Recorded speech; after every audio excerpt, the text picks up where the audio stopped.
mengadili. 1. Menyatakan terdakwa Riki Ramadan tersebut telah terbukti melakukan tindak pidana sebagaimana dalam dakwaan primer penuntut umum.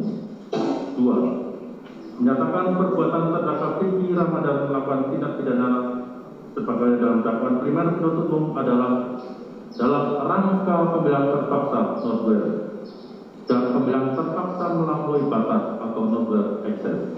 3. Menyatakan bahwa kepada terdakwa tidak dapat dijatuhi pidana karena adanya alasan pembenar dan pemaaf.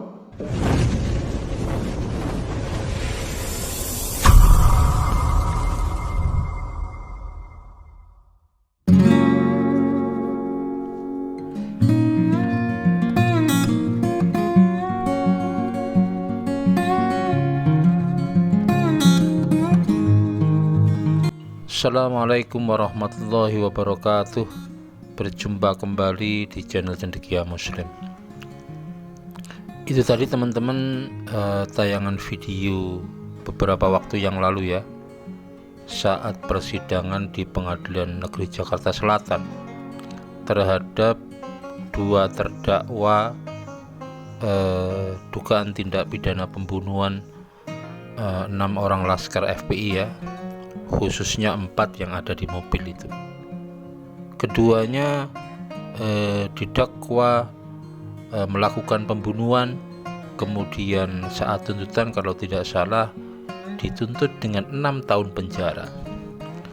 Kemudian sekira bulan 2 atau 3 ya, 2022 ya, dijatuhkan vonis lepas. Jadi lepas itu beda dengan bebas. Kalau bebas itu tidak terbukti, kalau lepas itu terbukti tapi tidak bisa dijatuhi hukuman, tidak dijatuhi hukuman, itu lepas. Misalkan ya, terbukti yang didakwakan tetapi bukan peristiwa pidana, nah itu lepas. Kalau dalam kasus dua orang terdakwa ini lepas, peristiwanya terbukti, tetapi keduanya dianggap melakukan semuanya itu karena pembelaan terpaksa, pembelaan darurat ya, yang melampaui batas begitu. Itu termuat di pasal 49 KUHP. Jadi sekali lagi bukan bebas, tetapi lepas. Kalau bebas itu tidak terbukti, kalau lepas itu terbukti tapi tidak bisa dipidana dengan berbagai hal. Kalau dalam kasus ini karena adanya pembelaan terpaksa, pembelaan darurat, pembelaan yang melampaui batas. Kemudian kalau dalam hukum acara pidana ya, kalau terdakwa itu di pengadilan negeri divonis bebas atau lepas, maka upaya dari JPU itu tidak ada upaya banding. Upaya banding itu kalau terdakwa dijatuhi hukumannya tidak sesuai dengan tuntutan JPU dan JPU kepingin melakukan upaya hukum lagi, itu upaya hukumnya banding.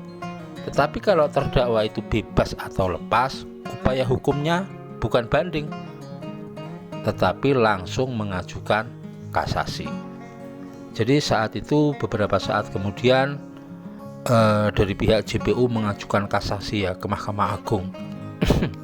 Meskipun beberapa waktu yang lalu baru diketahui ya bahwa ada sekitar beberapa bulan begitu berkas itu tidak dikirim-kirim ke Mahkamah Agung oleh Kepaniteraan Pengadilan Negeri Jakarta Selatan, tidak dikirim-kirim begitu.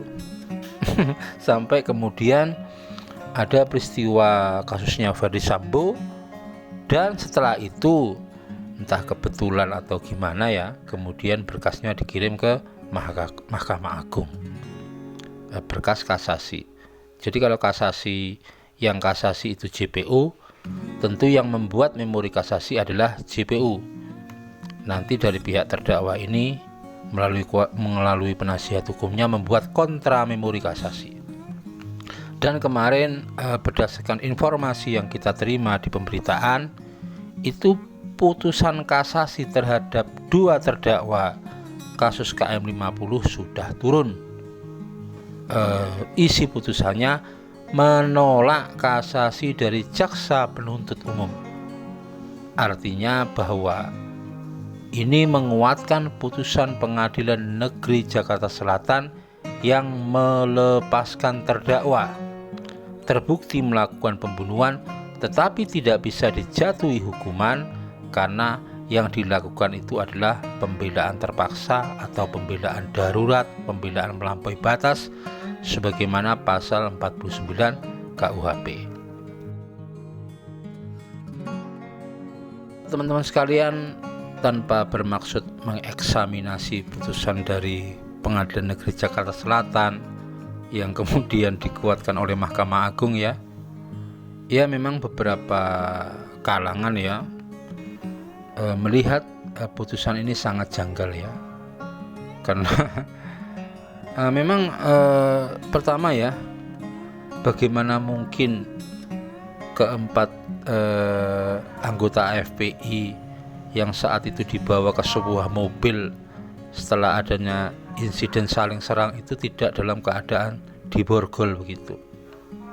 Bagaimana mungkin bisa tanpa borgol, yang kemudian melahirkan cerita-cerita bahwa keempatnya berusaha menyerang para polisi yang ada di dalam mobil, kemudian terjadilah insiden tertembaknya 4 orang tersebut. Jadi itu menimbulkan tanda tanya publik.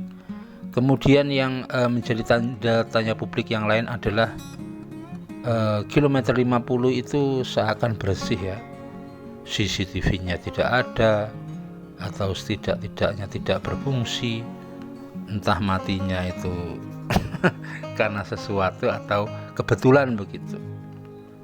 Kemudian yang menjadi salah satu yang menyebabkan publik itu bertanya-tanya, sebenarnya yang ditetapkan tersangka itu ada 3, yang satu meninggal dunia. Dari pihak Laskar FPI ya semuanya meninggal dunia.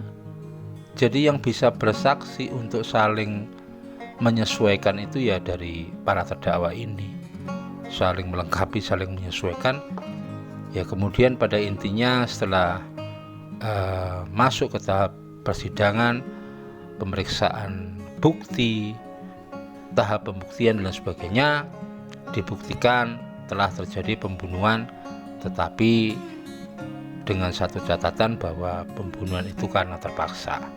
Itu pendapat dari majelis hakim yang kemudian itu ternyata juga diamini oleh Mahkamah Agung. Ya itulah mau tidak mau vonis dari lembaga peradilan yang ada di Indonesia. Suka tidak suka itu yang harus diterima, karena memang setiap vonis persidangan baik perdata maupun pidana itu ya sulitlah untuk memuaskan kedua belah pihak. Pasti ada pihak yang kecewa. Terlepas dari ini semua, mana yang benar dan mana yang salah, memang peradilan di dunia ini hanya mengadili berdasarkan bukti-bukti yang ada. Apakah dalam proses perjalanan perkara itu ada bukti-bukti yang dimusnahkan, dihilangkan dan sebagainya, itu juga menentukan. Tapi sekali lagi ini vonisnya yang sudah dijatuhkan oleh lembaga peradilan melepaskan kedua terdakwa dalam kasus KM50. Dan ya kita tunggu aja, kalau ini benar sesuai fakta, tidak akan terjadi apa-apa terhadap semua pihak yang berkaitan. Tetapi kalau ini adalah sebuah rekayasa, tidak sesuai fakta, pasti keadilan itu akan mencari jalannya sendiri, dan Allah Subhanahu wa Ta'ala pasti akan menyiapkan satu skenario yang tidak bisa diduga oleh para manusia ya, para umat manusia. Setiap doa orang yang terzalimi, ada mubahalah atau tidak, ketika itu terkait dengan kezaliman, apalagi ini soal hilangnya nyawa, tentu Allah akan menyiapkan mekanismenya tersendiri, dan kita tidak tahu mana yang menjadi fakta atau yang tidak, tapi kita semua punya opini masing-masing, dan opini itu sekali lagi juga berdasarkan satu rasionalitas. Tetapi semuanya wallahu a'lam bishawab. Kita tunggu aja apa yang terjadi di kemudian hari. Demikian yang bisa aku sampaikan, kurang lebihnya mohon maaf. Assalamualaikum warahmatullahi wabarakatuh.